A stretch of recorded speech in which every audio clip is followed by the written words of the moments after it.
Hello friends, welcome to my channel. Today's topic is social responsibility of business organization towards consumers. किसी भी business organisation की क्या responsibility होती है अपने कंज्यूमर के प्रति, इसके बारे में हम आज जानेंगे। सबसे पहले मैं ये बताना चाहती हूँ कि कंज्यूमर और कस्टमर में क्या डिफरेंस होता है। Consumer is the person who consumes the product, who consumes the final product, but the customer is the person who only buy the product, who only purchase the product। इसका मतलब कि जो सिर्फ ख़रीदता है। फॉर एग्ज़ाम्पल मिस्टर एक्स ने एक product ख़रीदा एक शॉप से, वो शॉप से उसने प्रोडक्ट ख़रीदा, उसके लिए उसने पैसे दिए, पर वो प्रोडक्ट को उसने कंज्यूम नहीं किया, उसने यूज़ नहीं किया, इस्तेमाल नहीं किया, तो उसे हम कस्टमर बोलेंगे। वही सेम प्रोडक्ट मिस्टर एक्स ने मिस्टर वाई को दे दिया और मिस्टर वाई ने उसको यूज़ किया, उसको कंज्यूम किया, तो इसका मतलब customer is mister x and Mr. Y is consumer. The product which is consumed by the person, that person is called consumer। तो यहाँ पर हमने डिफरेंस देख लिया कि कस्टमर और कंज्यूमर के में क्या डिफरेंस होता है। तो चलिए हम स्टार्ट करते हैं। कंज्यूमर के प्रति रिस्पॉन्सिबिलिटी क्या होती है बिज़नेस ऑर्गेनाइजेशन की। कोई भी बिज़नेस ऑर्गेनाइजेशन अगर अपने बिज़नेस में अच्छा प्रॉफिट अर्न करना चाहता है तो उसको सबसे पहले उसकी जिम्मेदारी है कि वो अपने कंज्यूमर को खुश रखे। अब कंज्यूमर को कैसे खुश रख सकता है कोई भी business organisation? By providing quality products. The first point is by good quality product. It is the responsibility of the business organization towards the consumers that the business organization must provide good quality of products to the consumer। Organisation को हमेशा अच्छे से अच्छा quality का product बनाना चाहिए। उसको कैसा product बनाना चाहिए? बेस्ट क्वालिटी का प्रोडक्ट बनाना चाहिए, अच्छे क्वालिटी का प्रोडक्ट बनाना चाहिए। अगर उसने अच्छा क्वालिटी का प्रोडक्ट बनाया तो उसके कंज्यूमर्स सेटिस्फाइड होंगे, उसके कंज्यूमर्स खुश होंगे। अगर उसके कंज्यूमर्स खुश होंगे तो वो अपने रिश्तेदारों को, अपने फ्रेंड्स को, सबको रिकमेंड भी करेंगे, तो उससे इनडायरेक्टली सेल्स भी इंक्रीज़ होगा। तो ये फ़ायदे की बात हो गई बिज़नेस ऑर्गेनाइजेशन के लिए। तो हम यहाँ पर मैं कहना चाहती हूँ कि रिस्पॉन्सिबिलिटी है बिज़नेस ऑर्गेनाइजेशन की कंज्यूमर्स को अच्छा क्वालिटी का प्रोडक्ट प्रोवाइड करे। अच्छा क्वालिटी का मीन्स बेस्ट क्वालिटी का प्रोडक्ट प्रोवाइड करे। तो इसके लिए सभी ऑर्गेनाइजेशन में एक क्वालिटी कंट्रोल डिपार्टमेंट होता है।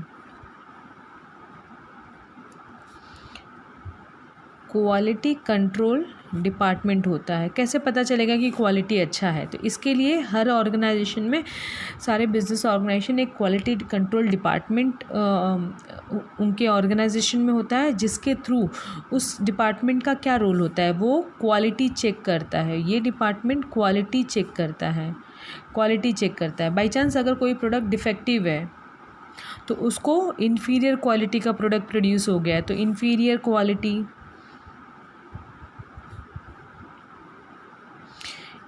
क्वालिटी या डिफेक्टिव प्रोडक्ट निकल गया है, प्रोड्यूस हो गया है, तो इस समय ये क्वालिटी कंट्रोल डिपार्टमेंट की रिस्पॉन्सिबिलिटी बनती है कि वो इन्फीरियर क्वालिटी की, बेकार क्वालिटी की, डिफेक्टिव प्रोडक्ट को हमेशा अलग कर दे, रिजेक्ट कर दे। उसको क्या करना चाहिए? इन्फीरियर क्वालिटी और डिफेक्टिव प्रोडक्ट को रिजेक्ट करके उसको नहीं बेचना चाहिए कंज्यूमर्स को। तो इस तरीके से क्वालिटी चेक करता है किसी भी ऑर्गेनाइजेशन में quality control department.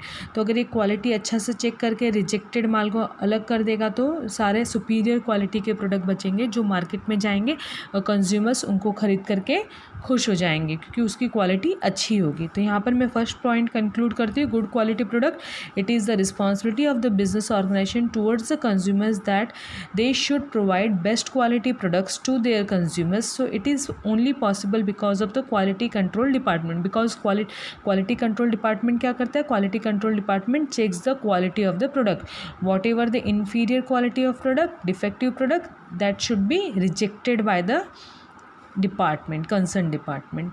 Now next heading is fair prices. Fair prices क्या होता है? सही प्राइस।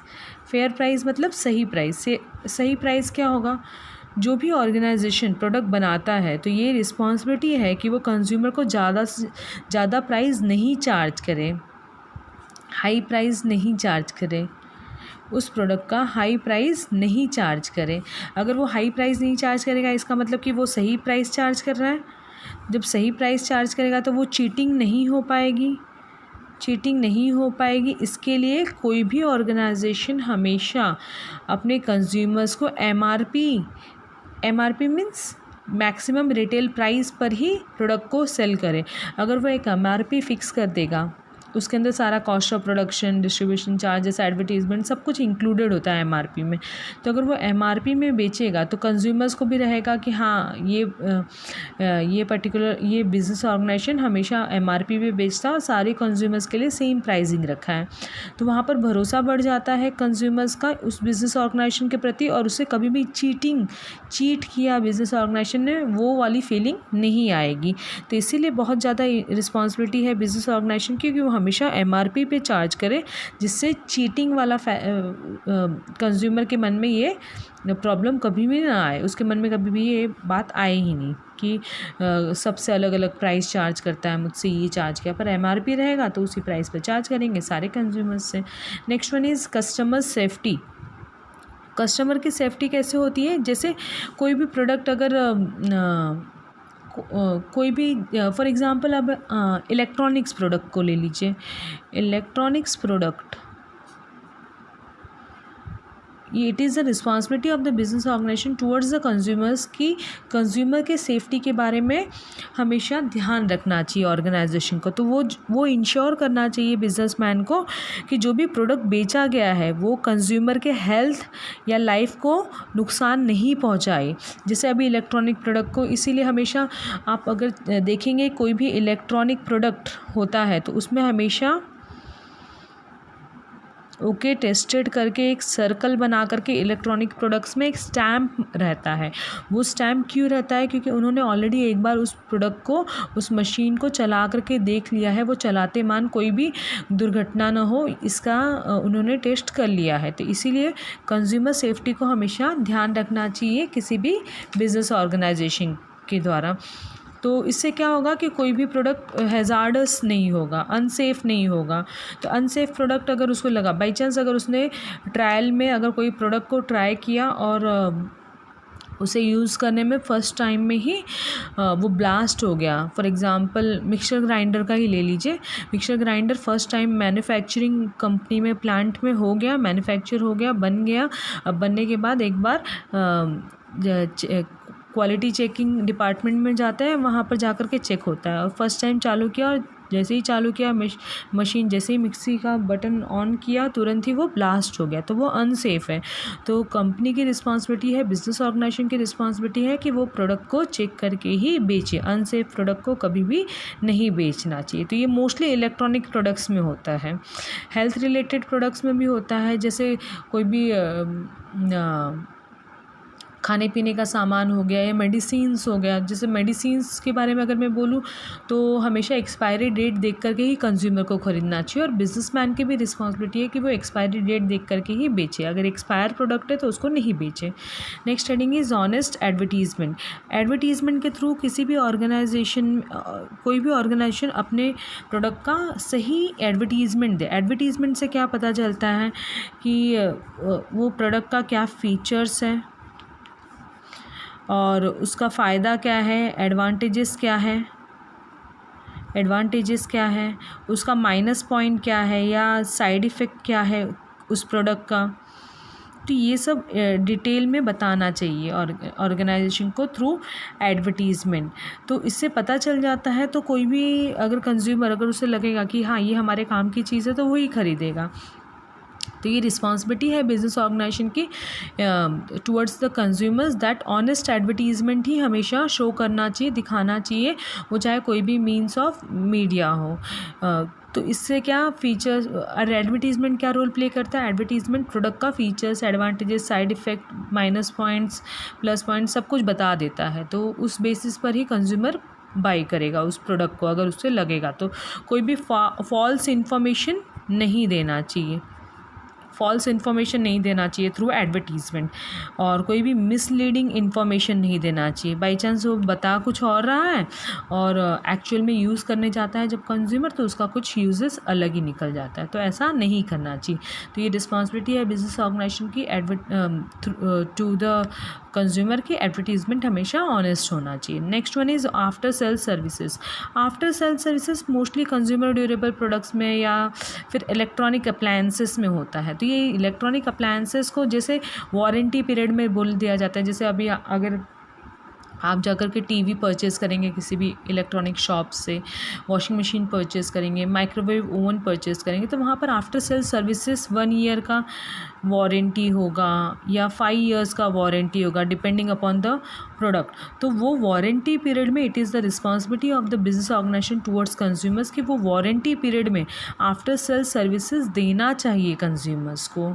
ये नहीं कि एक बार प्रोडक्ट बेच दिया उसके बाद कंज्यूमर आफ्टर सेल सर्विसेज के लिए या कोई भी रिपेयरिंग या कोई भी छोटा मोटा अगर कोई भी प्रॉब्लम आता है उस प्रोडक्ट को यूज़ करते समय, तो कंप्लेंट करना है तो उसको सुना ही न जाए, ऐसा नहीं करना चाहिए। तो एक बार तो ख़रीद लेगा वो, एक बार तो ख़रीद चुका है वो पर्सन, तो नेक्स्ट टाइम किसी को रिकमेंड भी नहीं करेगा और ख़ुद भी कभी नहीं खरीदेगा। तो इसलिए ये रिस्पॉन्सिबिलिटी है बिजनेस ऑर्गेनाइजेशन की टुवर्ड्स द कंज्यूमर्स कि आफ्टर सेल सर्विसेज प्रोवाइड करना चाहिए। ये मोस्टली हम देख सकते हैं कि इलेक्ट्रॉनिक्स प्रोडक्ट्स में होता है। इलेक्ट्रॉनिक प्रोडक्ट्स में आफ्टर सेल सर्विसेज की ज़रूरत पड़ती। और next heading is research and development. अब ये रिसर्च एंड डेवलपमेंट क्या होता है? रिसर्च, सारे ऑर्गेनाइजेशन में एक रिसर्च एंड डेवलपमेंट करके एक डिपार्टमेंट होता है। तो वो रिसर्च एंड डेवलपमेंट डिपार्टमेंट क्या करता है? तो रिसर्च एंड डेवलपमेंट डिपार्टमेंट को हमेशा क्वालिटी चेक करते रहना चाहिए। वो रिसर्च करता है किस बारे में? क्वालिटी चेक करता है, क्वालिटी चेक करता है। क्वालिटी चेक करके क्या कोई भी ऑर्गेनाइजेशन क्या सोचेगा कि क्वालिटी अच्छी होनी चाहिए। अगर क्वालिटी अच्छी होगी, क्वालिटी अगर अच्छी होगी तो कॉस्ट ऑफ प्रोडक्शन कम हो जाएगा,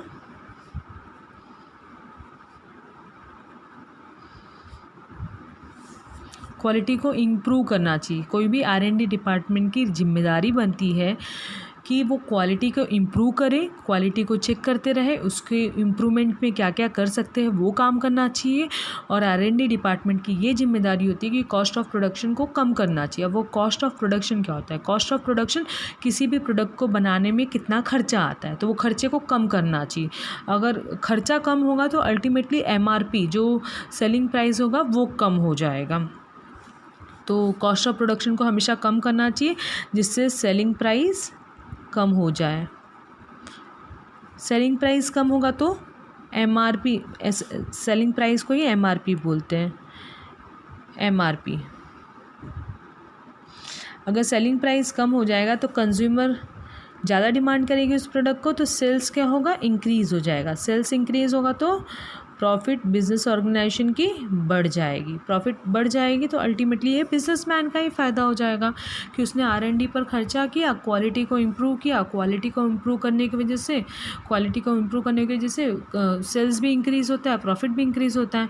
और क्वालिटी तो इम्प्रूव ही करना है, उसके अलावा कॉस्ट ऑफ प्रोडक्शन को भी कम करने की जिम्मेदारी R&D डिपार्टमेंट पर ही होती है। Next heading is regular supply. ये रिस्पॉन्सिबिलिटी है, it is the responsibility of the business organisation towards the consumers that they should provide regularly, they should supply regularly to their consumers.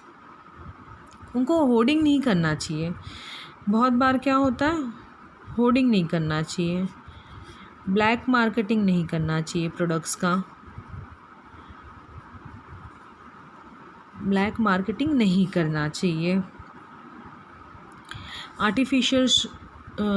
Artificially shortage नहीं create करना चाहिए market में कि product नहीं है, क्योंकि रेगुलर सप्लाई होगा तो हमेशा डिमांड सप्लाई का बैलेंस बना रहेगा, तो प्राइस भी जो रेट पर होना चाहिए मार्केट में उसी रेट पर बेचेगा बिजनेस ऑर्गेनाइजेशन।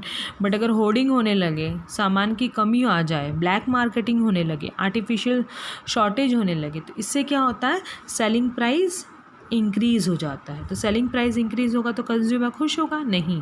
तो इसीलिए रेगुलर सप्लाई करना चाहिए प्रोडक्ट्स का मार्केट में, जिससे कंज्यूमर हमेशा खुश रहे, क्योंकि सेलिंग प्राइस बैलेंस रहेगा। Next one is 8th heading is attend complaints. It is the responsibility of the business organization towards the consumers that they should attend the consumers complaints. Consumer के complaint को attend करना चाहिए, और जैसे कोई भी problem face कर रहा है कंज्यूमर, तो उसको अटेंड करके उसको सुनना चाहिए कि क्या प्रॉब्लम है।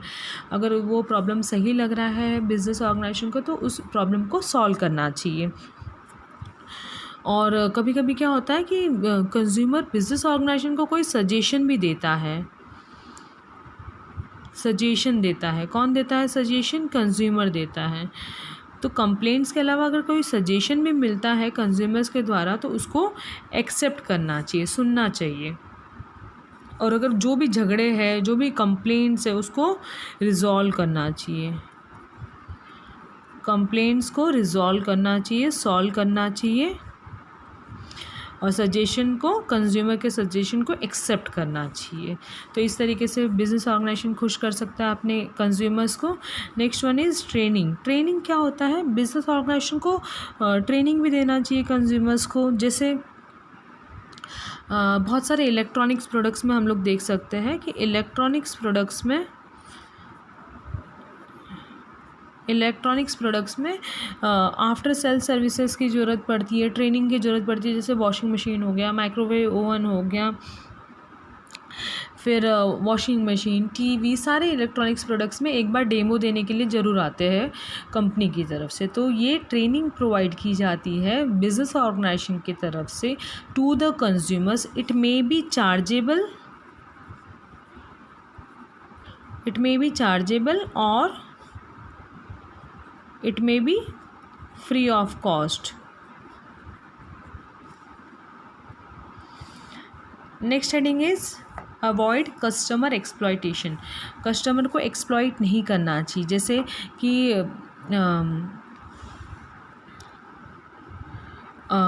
हम ये भी बोल सकते हैं कि it is the responsibility of the business organisation towards the customers, towards the consumers. ये कोई भी एक्सप्लॉइटेशन नहीं करना चाहिए। जैसे हम बोल सकते हैं कि मोनोपोली नहीं करना चाहिए।